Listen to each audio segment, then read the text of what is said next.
अस्सलाम वालेकुम, मेरा नाम ज़मीन है सर। उम्मीद करता हूँ कि आप सब खैरियत से होंगे। आज की वीडियो के अंदर हम डिस्कस करने वाले हैं पीपीएससी असिस्टेंट एसएन गैट के पास्ट पेपर के एमसीक्यूज, जिसमें हमारे पास मौजूद हैं 15 इंपॉर्टेंट एमसीक्यूज। तो आज की वीडियो जो है वो बहुत ही ज़्यादा यूजफुल इन्फॉर्मेटिव होने वाली है। वीडियो को आपने एंड तक देखना है और आपके पास कोई सजेशंस या कोई भी आपके पास फीडबैक हो तो वो आप मुझे कमेंट्स में लाजमी बताएं। तो क्वेश्चन नंबर 1 हमारे पास है, what is the name of the USA led naval task force in Red Sea. Red Sea के अंदर जो यूएसए की लेड नेवल टास्क फोर्स है उसका जो नेम है वो क्या है। तो इसका आंसर हमारे पास है combined task force 153। Time magazine named the person of the year 2023। Time magazine ने कौन से पर्सन को पर्सन ऑफ द ईयर 2023 जो है वो अनाउंस किया है। तो इसका आंसर हमारे पास है Taylor Swift. According to the World Economic Forum, यानी कि WEF, addressing the women's health gap could potentially boost the global economy by at least how many trillion dollars by 2040। World economic forum के मुताबिक अगर हम women's के health gap को address करें तो वो पोटेंशियली बूस्ट कर सकते हैं ग्लोबल इकोनॉमी को। कब, कहाँ तक? 2040 तक। तो इसका आंसर हमारे पास है $1 trillion. Which becomes the fifth country as landed on moon. कौन सा जो है मुल्क वो पांचवा मुल्क बन गया जिन्होंने मून पे लैंड किया है। तो इसका आंसर हमारे पास है Japan. How many new members have been added into BRICS effective from 1 January 2024।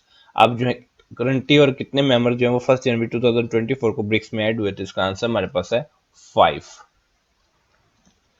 Who has been named Emir of Kuwait after demise of Sheikh Nawaf Al Ahmad। कौन जो है वो नेम्ड हुआ है Emir of Kuwait after the demise of Sheikh Nawaf Al Ahmad। तो इसका answer हमारे पास है शेख मिशाल अल अहमद सवा।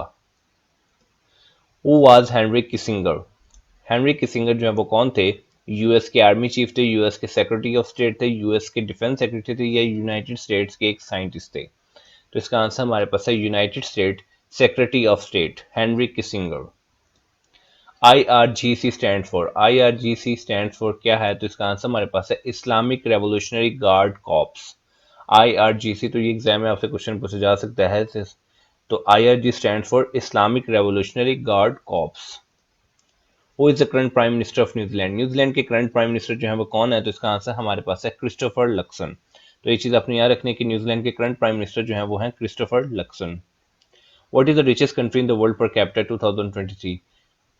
कौन सी रिचेस्ट कंट्री है वर्ल्ड की वर्ल्ड पर कैपिटा 2023 के मुताबिक? तो इसका आंसर हमारे पास है Luxembourg. Which country has recently unveiled the world most powerful laser. कौन सी कंट्री ने रिसेंटली अनवील्ड किया है दुनिया की मोस्ट पावरफुल लेजर? तो इसका आंसर हमारे पास है Romania. Who is the current speaker of national assembly of Pakistan. Pakistan की नेशनल असेंबली के करंट स्पीकर जो है वो कौन है? तो इसका आंसर हमारे पास है सरदार अयाज सादिक।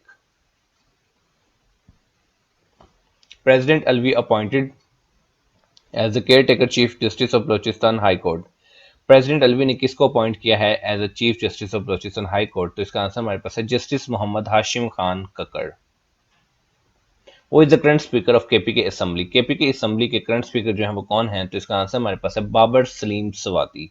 तो ये चीज आपने याद रखनी कि बाबर सलीम सवाती जो है वो करंट स्पीकर है केपी के असेंबली के।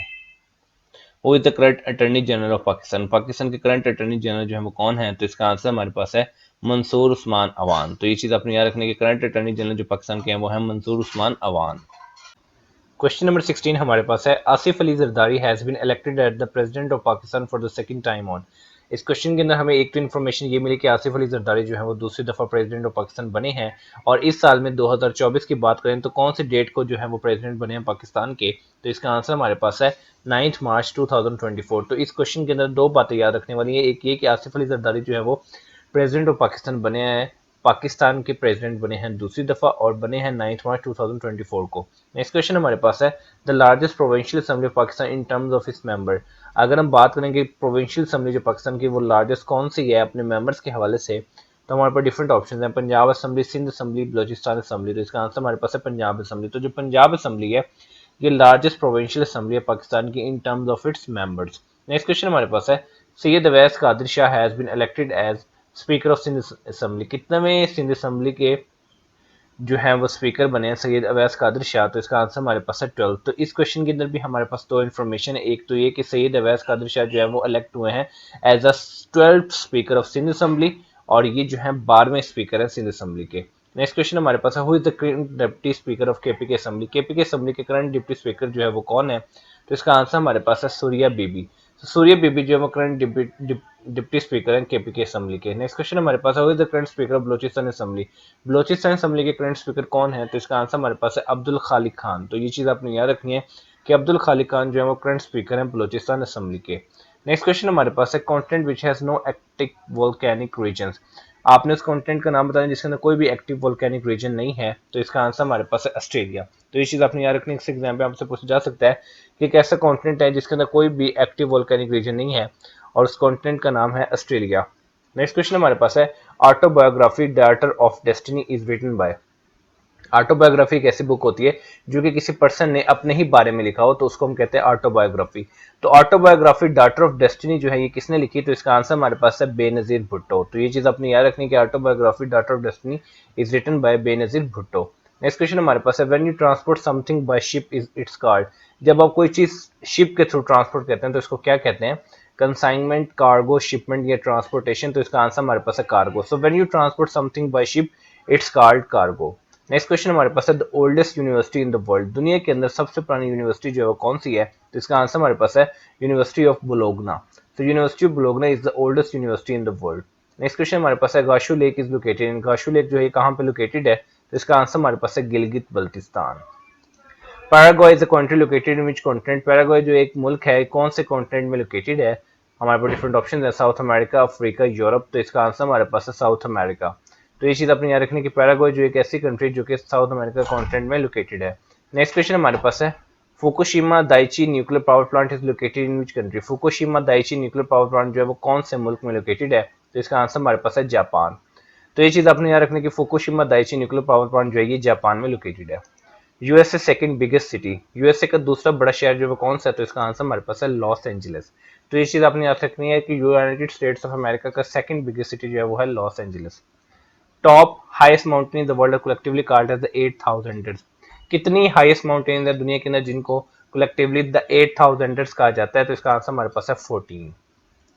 बाली is an Indonesian island which is island. Bali एक इंडोनेशियन आइलैंड है जो कि कौन सा आइलैंड है, मुस्लिम है, ज्यूइश है, बुद्धिस्ट है या हिंदू है, तो इसका आंसर हमारे पास है हिंदू। तो आपने याद रखना कि बाली की इंडोनेशियन आइलैंड है जो कि हिंदू आइलैंड है। Who is the longest serving ruler of Indonesia. Indonesia के लॉन्गेस्ट सर्विंग रूलर जो है वो कौन है, तो इसका आंसर हमारे पास है जनरल सुहार्टो। तो ये चीज आपने याद रखनी कि जनरल सुहार्टो जो है वो इंडोनेशिया के लॉन्गेस्ट सर्विंग रूलर है। नेक्स्ट क्वेश्चन हमारे पास है, on the basis of composition an international organisation named as G20 consist of. Composition की बेस पे अगर हम बात करें तो जो G20 एक इंटरनेशनल ऑर्गेनाइजेशन है वो किस चीज के ऊपर कंसिस्ट है, हमारे पास डिफरेंट ऑप्शन है। तो इसका आंसर हमारे पास है 19 countries plus European union. There are only mountains in the world which are over 8,000 metre पर 26-24-7 फीट above sea level। कितनी माउंटेन्स हैं जिनकी ये हाइट है, तो इसका आंसर हमारे पास है 14।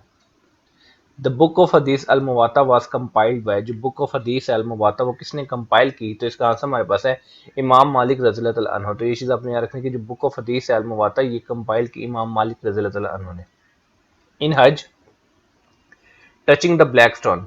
हज के दौरान ब्लैक स्टोन को टच करने को क्या कहा जाता है, तो इसका आंसर हमारे पास है इस्तिलाम। तो अपने याद रखने के in Hajj touching the black stone is called इस्तिलाम। The first migration of the companions and the relatives of prophet Muhammad सल्लल्लाहु अलैहि वसल्लम वाज टू। पहली हिजरत जो थी कंपेनियंस की और रिश्तेदारों की हज़रत सल्लम की, वो कहाँ की तरफ थी, तो वो थी इबिसिनिया यानी कि इथोपिया में। Banu Qurayza, Banu Nadir, Banu Qaynuqa were three types of. Muslims के थे, क्रिश्चियंस के थे या जियोस के थे, तो इसका आंसर हमारे पास है जियोस। Muhammad is the messenger of Allah is stated in सूरह। ये कौन से सूरह में स्टेटेड है कि मोहम्मद जो है वो अल्लाह ताला के मैसेंजर है, तो इसका आंसर हमारे पास Surah Al Fath. Allah says wives of prophet peace be upon him are mothers of believers. Allah ताला फरमाते हैं कि हजूर अकरम सल्लल्लाहु अलैहि वसल्लम की जो बीवियां हैं वो मोमिनीन की माएँ हैं। ये कौन सी सूरह में है, तो इसका आंसर हमारे पास है सूरह अज़ाब। The name Muhammad has been mentioned in Quran how many times. जो हजूर पाक सल्लल्लाहु अलैहि वसल्लम का नाम है मोहम्मद, वो कुरान पाक में कितनी दफा मेंशन्ड है, तो इसका आंसर हमारे पास है 4 टाइम्स। विच सूरह of Quran has Bismillah twice. कौन सा कुरान पाक की सूरत है जिसके अंदर 2 बार बिस्मिल्लाह आती है, तो इसका आंसर हमारे पास है सूरह अल नमल। विच सूरह स्टार्ट्स विदाउट बिस्मिल्लाह। कौन सी सूरत है जो कि बिस्मिल्लाह के बगैर स्टार्ट होती है, तो इसका आंसर हमारे पास Surah Al Tauba. Which surah contain the order about वुजू, गुस्ल एंड तयम्मुम। कौन से सूरत के अंदर ऑर्डर्स हैं अबाउट वुजू गुस्ल एंड तयम्मुम? तो इसका आंसर हमारे पास है सूरह माइदा। The sun is the sun क्या है? स्टार है, प्लेनेट है या एस्ट्रॉइड है? तो इसका आंसर हमारे पास है star. The sun is the sun क्या है? स्टार है, प्लेनेट है, एस्ट्रॉइड है, ये मेटियोर है? तो इसका आंसर हमारे पास है star. The gas use in refrigerator to cool water, gas जो कि रेफ्रिजरेटर में यूज होती है पानी को ठंडा करने के लिए, वो कौन सी होती है? तो इसका आंसर हमारे पास है tetrafluoroethane. The average adult has the blood volume of about how many litres, एक एवरेज एडल्ट जो है उसके अंदर कितने वॉल्यूम होता है ब्लड का? तो इसका आंसर हमारे पास है 5 litres. The most abundant element in the universe, universe के अंदर मोस्ट अबंडेंट एलिमेंट कौन सा है? तो इसका आंसर हमारे पास है hydrogen. The most abundant element in earth crust, earth crust में कौन सा सबसे ज्यादा मोस्ट अबंडेंट एलिमेंट है? तो इसका आंसर हमारे पास है oxygen. Deficiency vitamin D results in, vitamin D की डेफिशिएंसी से क्या होता है? तो इसका आंसर हमारे पास है रिकेट्स। द ऐसे यूनिट ऑफ प्रेशर, प्रेशर के सिस्टम इंटरनेशनल यूनिट जो है वो कौन से हैं? तो इसका आंसर हमारे पास है पास्कल। तो ये चीज़ आपने याद रखना कि प्रेशर के ऐसे यूनिट जो है वो है पास्कल। तो ये थी आज की वीडियो जिसके अंदर हमने 50 मोस्ट इंपोर्टेंट एमसीक्यूज को डिस्कस किया। उम्मीद करता हूँ कि वीडियो आपके लिए बहुत ही ज़्यादा इन्फॉर्मेटिव और यूजफुल साबित होगी। इस तरह की वीडियो देखने के लिए चैनल को सब्सक्राइब कर लें और बेल नोटिफिकेशन भी ऑन कर लें ताकि आने वाली कोई भी मजीद इंपॉर्टेंट जो वीडियो है वो आपसे मिस ना हो। तो मिलते हैं इंशाल्लाह अपने नेक्स्ट वीडियो में, तब तक अपना बहुत ज़्यादा ख्याल रखिए। वस्सलाम।